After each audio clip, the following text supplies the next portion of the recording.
There is a common question that comes from the parents that why my child doesn't report whatever happens in school or doesn't tell me whatever happens with him in any other place or describe things like a party or wherever we go, he doesn't describe what happened there. So, this is basically lacking descriptions or lacking reporting.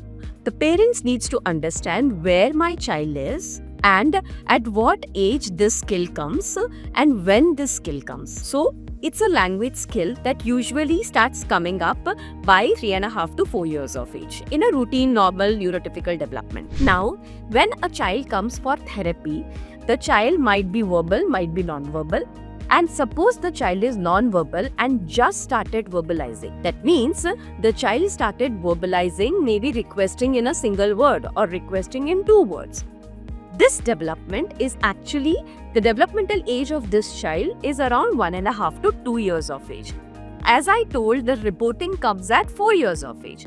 So, though the child's age might be 6 years of age, but the development of the child is still 2 years of age. You cannot expect this child to do a reporting because he doesn't have that skill of reporting yet.